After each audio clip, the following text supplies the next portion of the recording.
Hi, guys. Hope you're having a great morning. This is Fred and Sheila with Hatfield, McCoy Museum Adventures and Fred and Sheila Investigates. Hey guys, just going through some old memories, some old videos, some old Reminiscing. papers, and different things. So we're going to throw another video out there. It may be of interest to some people. It may not be to others. It's just we're going to throw it out there and see what happens. So if you like it, please comment. If you don't, you can keep it to yourself so you don't hurt our feelings. Aw. No, you can comment on that too. But here we go. I'm sure we'll interject as we go along. I'm a man of few words, but I'll try to force something out. Okay, here we go. Gun safety assembly. It's a device that was invented in order to help save police officers' lives and keep them from being shot with their own weapon, and also to keep a police officer from losing his weapon. In the next few minutes, as you watch this videotape, if you see Okay. Now, guys, that's me. Yep. That's me about 40 years ago, and we invented a buddy of mine. My roommate in the police academy was shot and killed with his own gun, and after that, uh, we got together, my dad, my brothers, and my partner, and we come up with a gun safety assembly, a device to hook to your weapon, and we're going to demonstrate that. That's what this video is going to be about. Is this uh, retriever that we invented? Right. Pretty cool invention, I think. uh, the situations and demonstrations that's shown, if you don't feel that this device would help you in any of these situations, then by all means don't buy one. And if you've already bought one, return it for full refund. This device was intended to be safe, and that's what it was invented for, to be a safety product, and that's exactly what we want it to be, is safe, and we want you to feel safe wearing it. The gun safety assembly is dedicated to the memory of my friend, Deputy Sheriff Joe Angelucci. He was Fayette County Deputy Sheriff in Lexington, Kentucky, and in 1988, Joe Angelucci was making an arrest. Him and the subject got into a fight, a struggle. They went to the ground. As they went to the ground, his gun somehow became free and fell to the ground, and at this point was up for grabs. The subject got my friend's gun, and he shot him in the chest, and my friend died. And that is how I came up with this device known as the gun safety assembly, nicknamed the Retriever. If you have any questions on this device after watching this videotape, or you're interested in purchasing one, or interested in needing a demonstration for your department, we will send a representative out to put on a demonstration and to show you in person what this device will do. If you're interested in marketing this device for your law enforcement company that you've got that manufactures law enforcement supplies, or if you're an individual law enforcement officer in different various parts of the country that would be interested in marketing this device to departments in your area, you can also contact us at HMG Police Products, Post Office Box 41, Houstonville, Kentucky, 40437. The phone number is 606-346-2198. You can contact myself, Fred McCoy, or Paul Hatfield. Thank you.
Weeks after he was shot in the chest, Fayette County Deputy Sheriff Joseph Angelucci died late Wednesday night. Today, the Angelucci family, along with hundreds of friends and fellow law enforcement officers, mourned his death.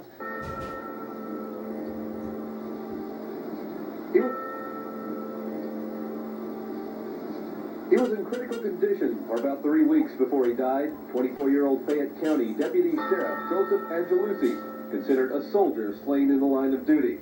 His family, friends, and fellow officers bid him farewell today in a procession fitting of heroes and heads of state. Having been a deputy sheriff for about 3 years, Joe was said to be ambitious in his career of law enforcement. And with his father being former Fayette Circuit Judge Armand Angelucci, he had wanted... That's his father there in the front.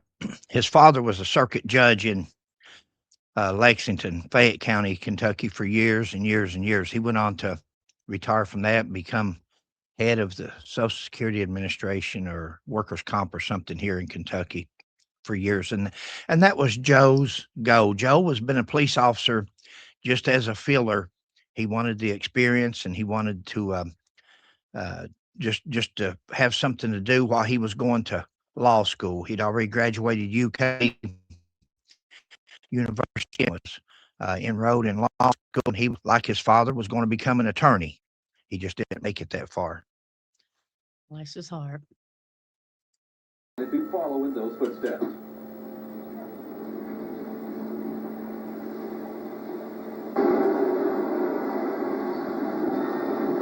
Angelucci was shot while serving a warrant to 33-year-old William Bennett of Lexington to take him to a mental institution. Bennett resisted arrest, grabbing Angelucci's weapon and shot him in the chest. Guys, when a police officer is on a complaint, there's always one gun present. There's always one. The perp, the suspect, he may have one also, but there's always going to be at least one firearm there, and that's that of the police officers. So if we don't protect them, if we can't keep control over it, then the bad guy gets it. Then it can be used against us. This is just going to be reenactments of things that happened. This is how people have been, officers' weapons have been taken and used against them. And then we'll show another version of the gun safety assembly.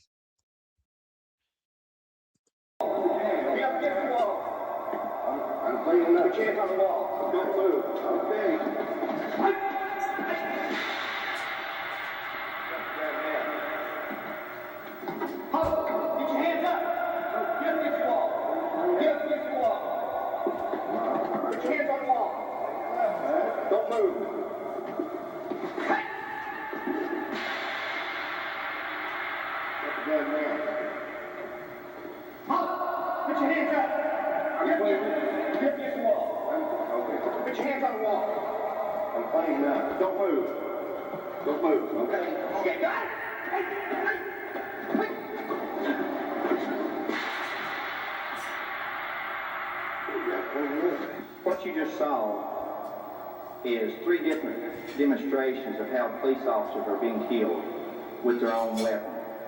Now we're going to show the same scene again, only this time the officer will have the gun safety assembly attached to his weapon, the retriever as it is nicknamed.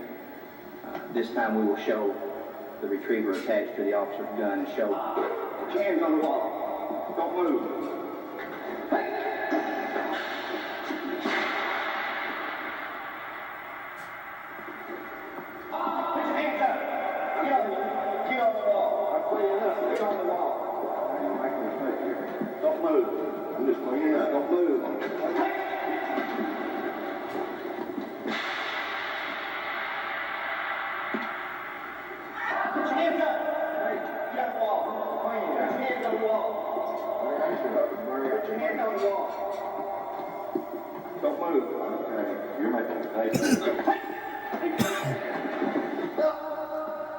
Okay, this is what's happened in the past. The officer gets in a struggle, they go to the ground, the weapon comes out of the holster, either from the officer pulling it or from just falling out, and at this point it's up for grabs. If you'll notice when he had my gun, when he turned it loose, the gun come back to me over my way. Now at this time, we're going to go ahead and continue on through this. He's going to reach for the weapon, and we'll show what the gun safety assembly does.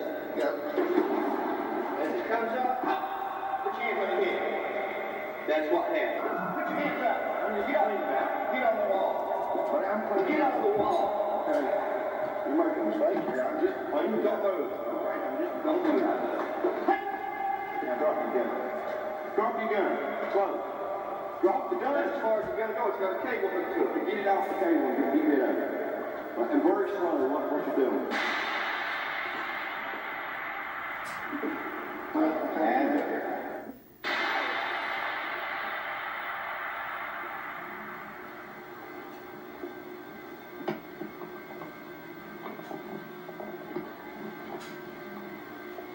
Now that's what's been happening in the past. This is not what the gun safety assembly was invented for. It was invented for two purposes: to keep an officer from losing his weapon, and to keep somebody from taking an officer's gun and killing him with his own weapon. But there's several other things that it can come into use for. One of them we've seen earlier, which is where the officer is taken by surprise and somebody gets to drop on them and they tell you to drop your weapon. Well, when you drop the weapon, it goes nowhere except beside your holster. And then when they tell you to go ahead and take it off, then you've got the opportunity then to shoot the person or take him under control. On this one here, where two officers are horseplaying, a lot of officers twirl their gun or they're going to the department and horseplay around, and either they end up getting shot or their partner ends up being shot. With the retriever on here, the gun safety assembly, there's no way to twirl your gun, so you might as well just leave it in your holster. There's nothing else you can do with it, unless you need it. I'm Fred McCoy. This is Paul Hatfield, my partner. Going earlier. We're going to do the same scenes again, only slower, so you can see exactly how the gun safety assembly works and operates. The first scene we saw was Mr. Hatfield had his hands on the wall, and I have my gun out. At this time, I'm going to search this suspect. When I start to search him, he turns around and he grabs my weapon. Now, at this point, I don't have to fight and struggle with him over my gun. He's got my gun. I may lose. He's a bigger fella, and I may lose him. Keep trying to struggle. All I want to do at this point is retreat and try to regain control of my gun. All I've got to do is take one step backwards and jerk. And when I do that, the gun safety assembly is going to bring the weapon right back to me. All I've got to do is follow that cable down, come up with that gun on the suspect. Again, I've got total control. I haven't lost my weapon, and I haven't lost my life. And that's what's been happening a lot in the past. This is where a lot of police officers get killed. The second one we've seen was where he had his hands on the wall, and he turned around and grabbed my gun from distance. And again, he's got the weapon. Rather than fighting with him and struggling with him and taking a chance on losing, all I've got to do, I don't even want the gun to bounce back to me. At this point, I just want to get out of here. Just go outside and wait for some backup. If I turn to run, when I run, again, the gun is going to fall. I can go behind that door, I can go over the gun, somewhere around me my gun will be. And once again, I'm not killed with my own weapon, and I still have my weapon. And all I've got to do at that point is follow that cable down my leg and regain total control of my gun. The one thing about the gun safety assembly, say an officer loses his gun and the suspect gets it.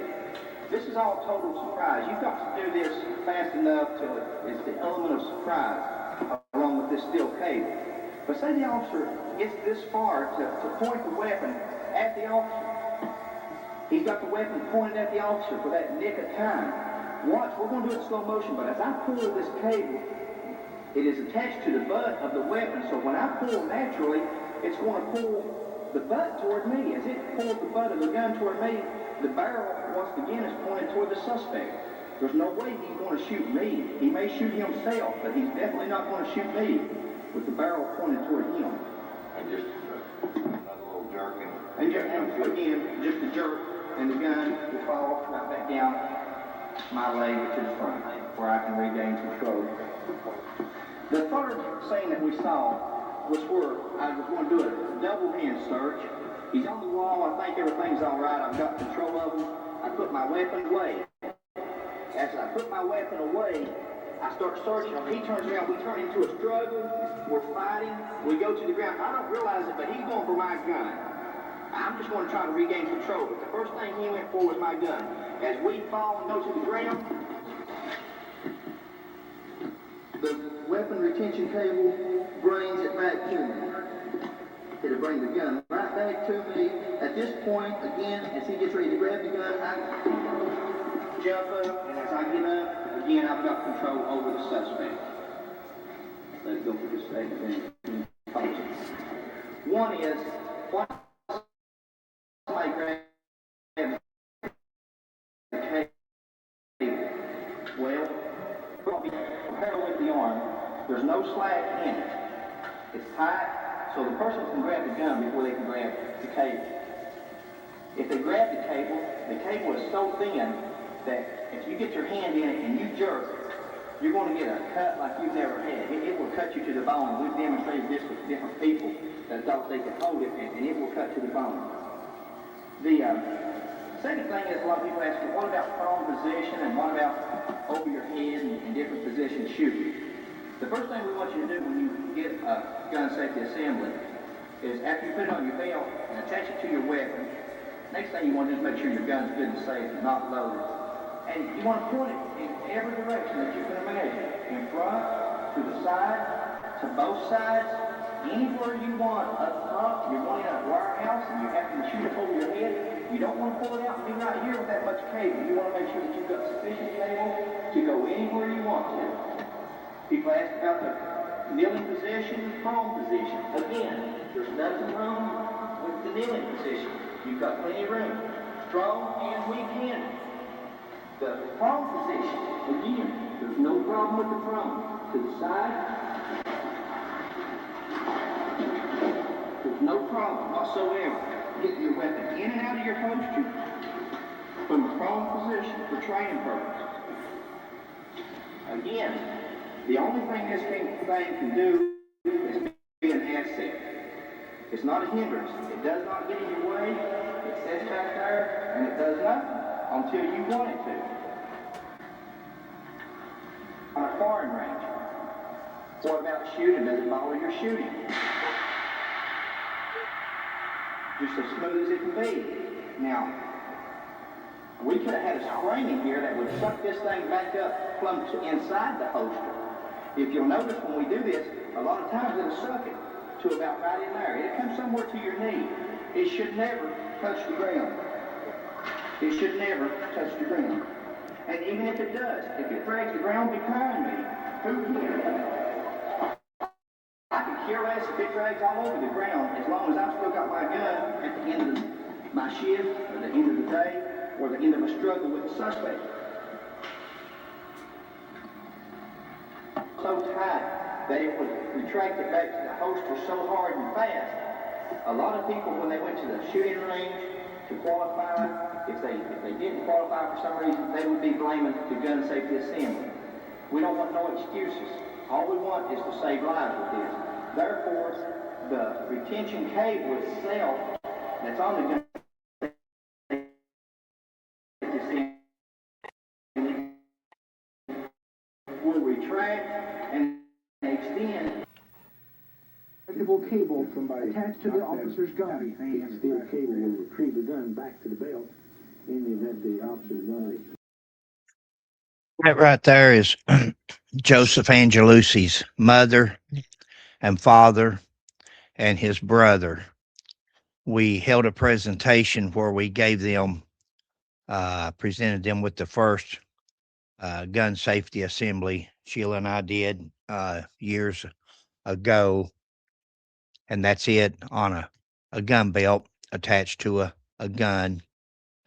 And I don't know if you can see the plaque there in a minute, whether it goes on, but they were very appreciative.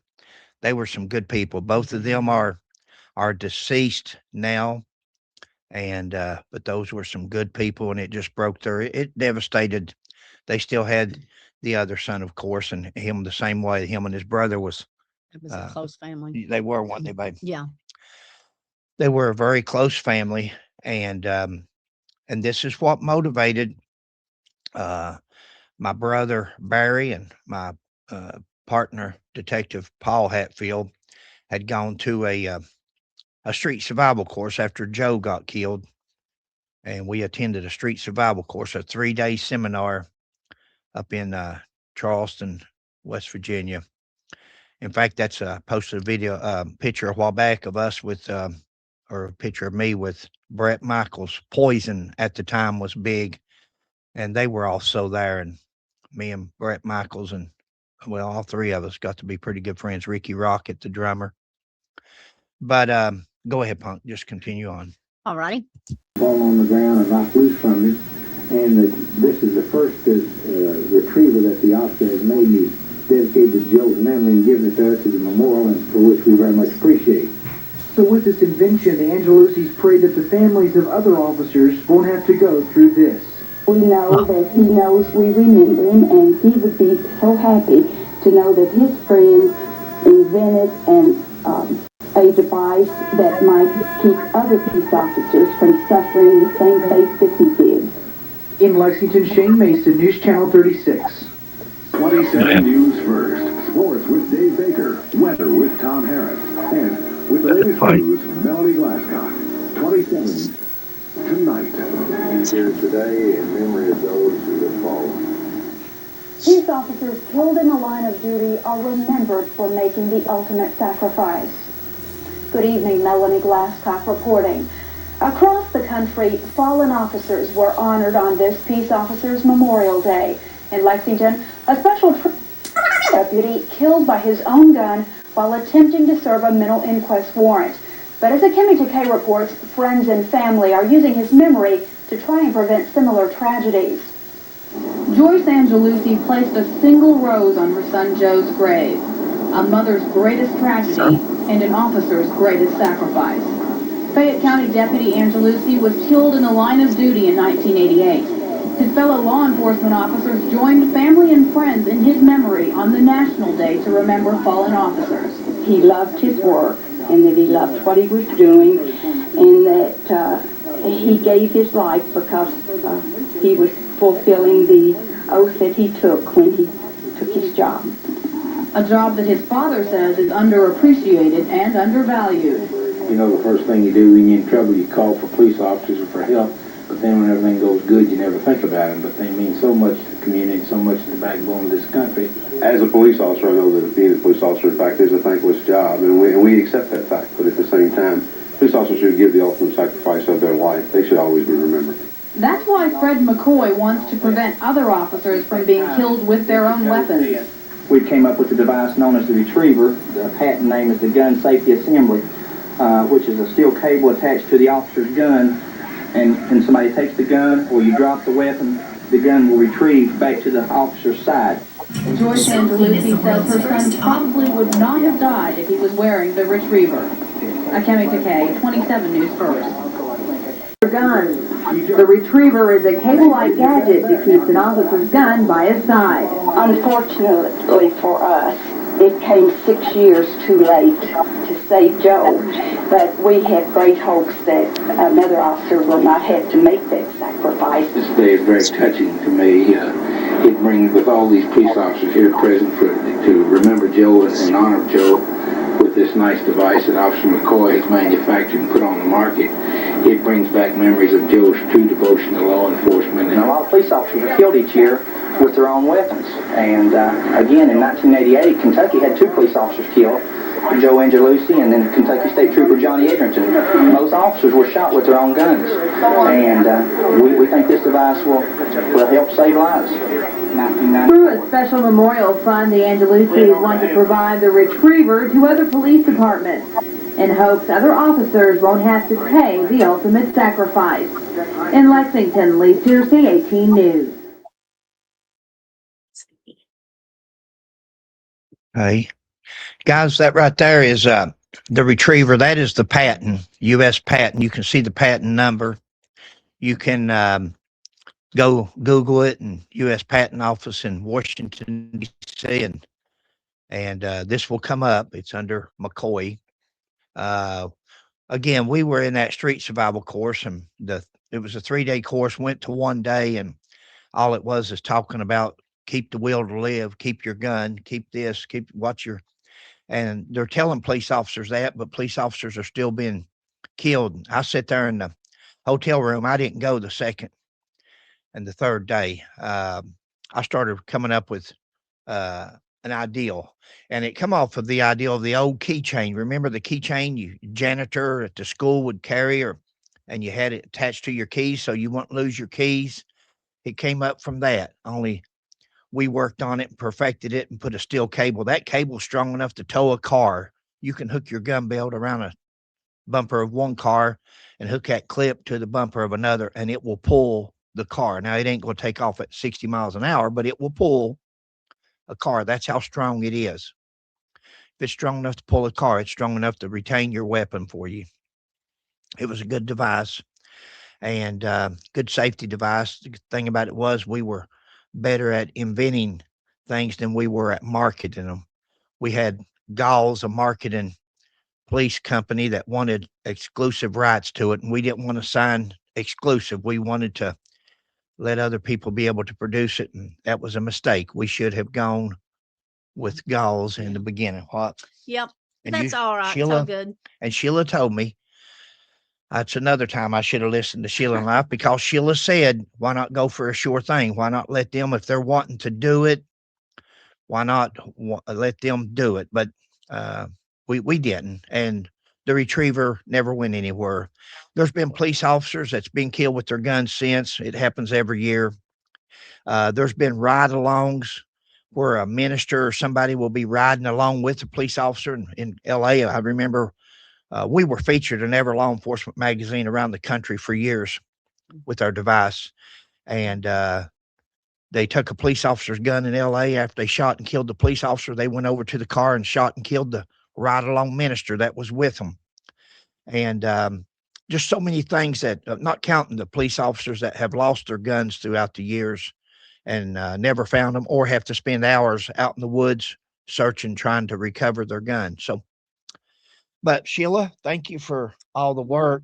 You're welcome. Sheila The has gone videos. through, huh? The video, I tried to get the lines out of this one, but it didn't work. Oh, she's worked like a dog. She's tried her best to, and she's put all these videos together, and some of them you can see how far back they are.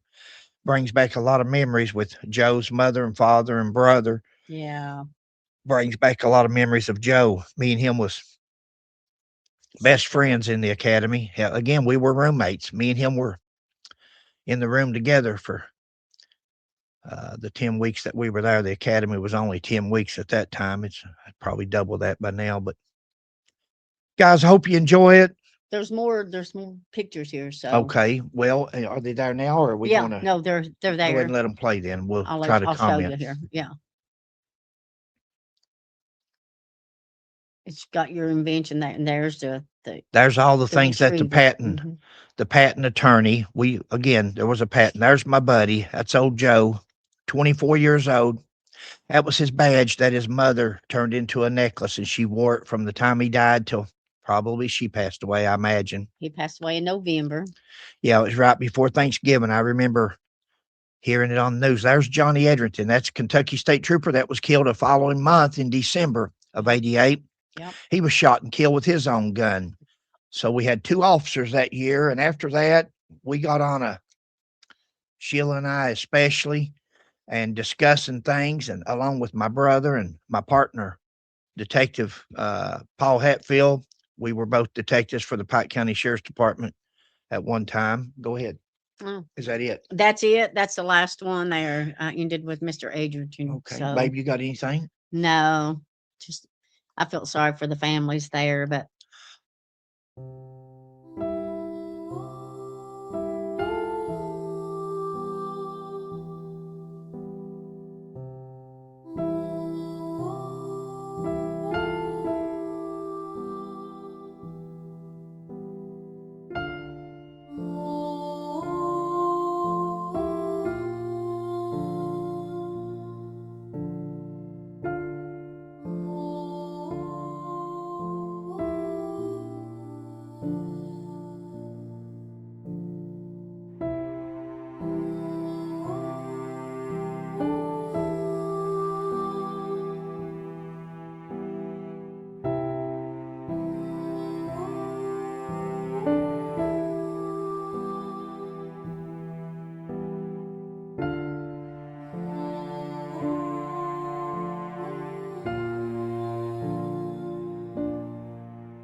Guys, thanks for joining us, baby. You're up. All right, guys. We hope you're doing well today.